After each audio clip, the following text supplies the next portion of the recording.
Listening to English conversations is one of the best ways to improve our language skills.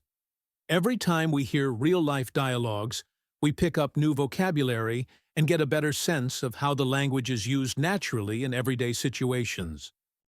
In today's episode, we're talking about the rising talk of World War III. Is it real or just media hype? Mia and Lucas break down global tensions, media influence, and what a future war could mean for the world. Let's begin. Hey Lucas, have you noticed how much people are talking about World War III lately? It's literally everywhere, on the news, Twitter, even random YouTube videos. Yeah, I've seen it too. It's like every few days there's another headline predicting doom. Honestly, it's getting a bit overwhelming. But do you think there's any truth behind it? That's the thing. Sometimes I feel like it's just noise, but then I read about rising tensions, like Russia and Ukraine, China and Taiwan, or even Israel and Iran. It starts to feel real. I get that. It's hard to know what's hype and what's actually serious. The world is definitely more tense than it used to be. But the idea of a full-scale global war still seems extreme. True, but history shows us how even small sparks can lead to something huge. Nobody thought World War I would happen the way it did. Then suddenly, boom. You're right. One assassination changed the course of history. Today, with nuclear weapons, cyber attacks, and misinformation, one mistake could cause massive consequences. Exactly. And I feel like people are more scared now because everything feels unstable. Politics, climate, the economy. War just seems like the next crisis waiting to happen.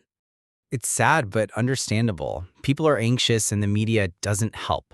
They thrive on panic. Is World War III starting? Makes better clicks than diplomats continue talks. I wish more news focused on peace efforts. You hardly hear about negotiations unless they fail. It's like fear is more marketable than hope. Absolutely, and social media just amplifies it. One tweet goes viral and suddenly millions are freaking out, even if it's not accurate. Do you think we're overthinking it, or should we be genuinely worried? A bit of both. I don't think missiles will start flying tomorrow, but I do think the world is walking a fine line. Not necessarily a world war like in the past, but more regional conflicts, proxy wars, and tech warfare. Yeah, like a different kind of war. Not armies in trenches, but digital attacks, economic sanctions, misinformation campaigns. Exactly, and that can be just as damaging in the long run. It affects jobs, freedom, mental health, everything. Sometimes I wonder if people in power really realize what's at stake, or if it's all about ego and control. Sadly, ego plays a big role, but so does fear. Everyone's scared of appearing weak, so they push harder. And we, the regular people, are caught in the middle, scrolling, worrying, waiting. That's why talking about it helps. At least we're not just absorbing the fear, we're processing it. Yeah, talking helps. Thanks, Lucas. You know, Mia, the more I think about it, the more I realize how much the media shapes how we feel about the world. They don't just report news, they shape the mood. Totally. Like even the way headlines are written, always dramatic, full of tension. On the brink of war, nuclear threat rising, global instability. It's designed to trigger fear. And fear keeps people watching. It's the oldest trick in the book. Make the audience anxious, and they'll keep coming back for updates. Right, like a cliffhanger in a TV show. But it's real life, not fiction. People actually go to bed scared because of what they saw on the evening news. Exactly. And it's not just traditional news. Social media has added fuel to the fire. Now anyone can be a reporter. One viral video or tweet can send millions into panic. What scares me most is how fast misinformation spreads. Like one unverified video claiming an attack happened, and suddenly everyone thinks war has started. Yeah, people don't fact check. They see something shocking and immediately share it. The media, both official and unofficial, can create a sense of emergency even when there isn't one. It's like fear becomes a trend. For a few days, everyone talks about war. Then something new comes along, a celebrity scandal or political drama, and the fear shifts. That's so true. And in the meantime, people get exhausted. It's called crisis fatigue, right? You're constantly on edge, then you start to feel numb. Yes, I felt that. Some days I just stop watching the news altogether because I can't handle one more headline about disaster. And that's dangerous in itself. When people tune out completely, they stop caring. It creates apathy, and that's just as bad as fear. I wonder what the solution is. Like, how do we stay informed without being overwhelmed? I think it starts with being selective. Follow trustworthy sources. Take breaks. And remember that not everything is as urgent as it seems. Also, maybe balance it with good news. Peace talks, community efforts, acts of kindness. The world's not just doom and gloom. Absolutely. It's like a mental diet. You can't eat junk all day and expect to feel okay. Same with information. Ah, I like that. A mental diet. Maybe school should teach media literacy, how to understand what you're consuming emotionally and mentally. For sure, the media isn't going to change overnight. But if we become smarter consumers, we can protect ourselves. Exactly. And maybe even help others stay calm in a world that loves to shout. Yeah, less panic, more perspective. You know what's wild, Lucas? War today isn't anything like it was 100 years ago. It's a completely different battlefield now. Yeah, it's not just tanks and trenches anymore. Now it's drones, cyber attacks, satellites. Wars are being fought in the sky and in cyberspace. Exactly. Like one skilled hacker could do more damage than a whole army, shutting down power grids, disabling communication, even manipulating elections. It's terrifying. And with drones, you don't even need soldiers on the ground. Countries can launch airstrikes remotely, thousands of miles away, almost like a video game. That's what's scary, the distance. Leaders can make life or death decisions without seeing the real consequences. Just press a button. And then there's AI. Imagine autonomous weapons making their own decisions about who to target. It's not sci-fi anymore, it's becoming real. I read that some countries are already testing AI-powered weapons. No emotions, no judgment, just code deciding who lives or dies. That's a dangerous path. And with how fast technology is advancing, it's hard to set rules. What counts as a cyber attack? Is it an act of war? Good question. If someone hacks a country's bank system or crashes the stock market, that could collapse an entire economy without firing a single bullet. And it's not just state versus state. Terrorist groups and independent hackers can join the battlefield now. It's chaos. War isn't limited to soldiers anymore. Everyone's involved in some way through misinformation, cyber threats, or even economic pressure. Even social media plays a role. It can be used to spread fear, organize protests, or even manipulate public opinion during conflict. Back in the Bay, wars were fought on land and sea. Now they're fought on screens. It's digital, it's psychological, and it's 24/7. Which makes it harder to know when a war even begins. There's no official declaration, just a series of silent, invisible moves. And the damage can be just as real, if not worse. We're talking about hospitals losing power, people losing access to money, whole cities shut down. Exactly. And unlike bombs, you can't always trace where a cyber attack came from. It's hard to hold anyone accountable. It makes me wonder, are we really ready for this kind of warfare? The laws, the ethics, the responsibility? Honestly, I don't think so.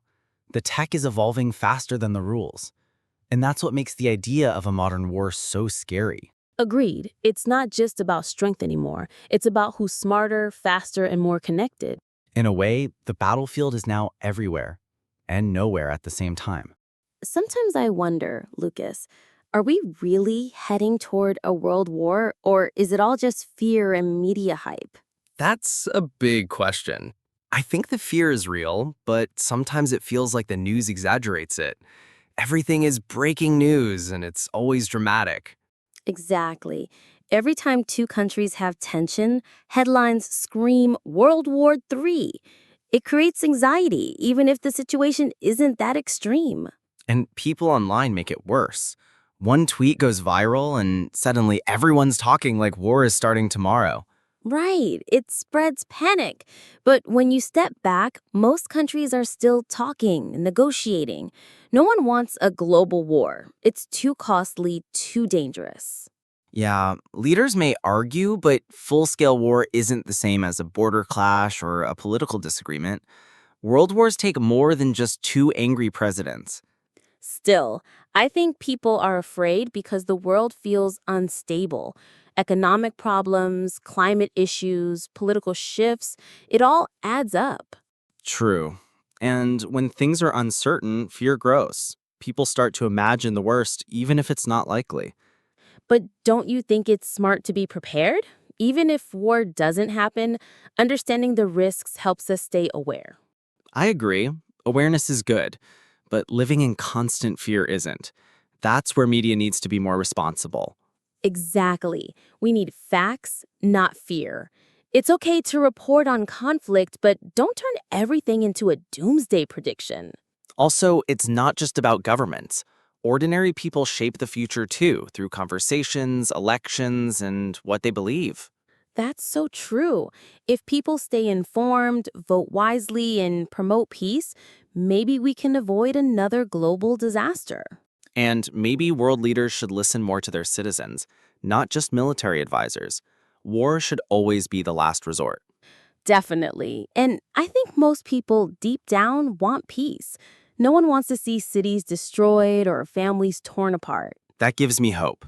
Even with all the fear, there's still a chance to choose a better path. Hope is powerful. And even in uncertain times, it helps us stay grounded and work towards something better. Let's just hope leaders remember that too, and realize that the cost of war is never worth it. Exactly. Peace isn't just the absence of war, it's the presence of understanding, of dialogue, of human connection. Well said, Mia. I really hope we stay on the peaceful side of history. Lucas, have you ever seriously thought, what would the world even look like if World War III actually happened? Honestly, it's terrifying to imagine. With today's technology, wars wouldn't just be on battlefields. Cities, communication systems, even satellites, everything could be targeted. Yeah, it wouldn't be like the old wars. Drones, cyber attacks, nuclear weapons, it would affect everyone, everywhere. Exactly, and it wouldn't just be soldiers fighting. Civilians would suffer the most. Economies would collapse. People might lose access to food, power, clean water. I've read that one major cyber attack could shut down an entire country's power grid. That alone would cause chaos. And imagine how fast panic would spread. Supermarkets empty in hours, airports shut down, internet cut. It'd feel like the world is ending. And even after the war ends, the damage would last for decades. Radiation zones, refugees in the millions, mental health crises, generations scarred. It's hard to even wrap my head around it. And with nuclear weapons in the mix, some cities might be gone forever. And not just cities, culture, history, museums, heritage sites, all could be destroyed in minutes. The human loss would be beyond numbers. Plus, the environment would suffer. Bombings, fires, chemical spills. Earth itself might need centuries to recover. And let's not forget climate change would only get worse. War pollutes, distracts from global cooperation, and destroys any progress we've made. So basically, World War III wouldn't be a war anyone wins. There'd be no victory parade, just survivors trying to rebuild a broken world. Exactly. That's why I don't understand how some people talk about war like it's a game or a movie. It's real, and the consequences are forever. That's why we need education, awareness. People need to understand what's truly at stake. Not just borders, but lives, futures, the planet.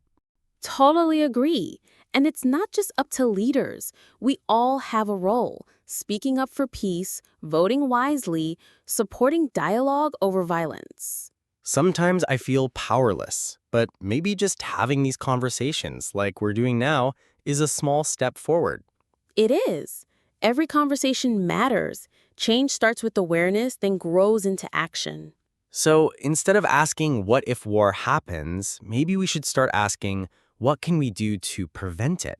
That's the mindset we need. Prevention, not reaction. And hope. Always hold on to hope, even when things look dark. Exactly. As long as we can talk, think, and care, there's still a chance for peace. And I really hope our generation chooses that chance. Anyway, I'm really glad we talked about this, Lucas. Heavy topic, but important. Same here. These kinds of conversations really make you think. It's not easy stuff, but it matters. Definitely. Let's hope the future holds more peace, not war. Amen to that. And hey, thanks for sharing your thoughts. Always good chatting with you. Likewise. Talk soon. For sure. Take care, Mia.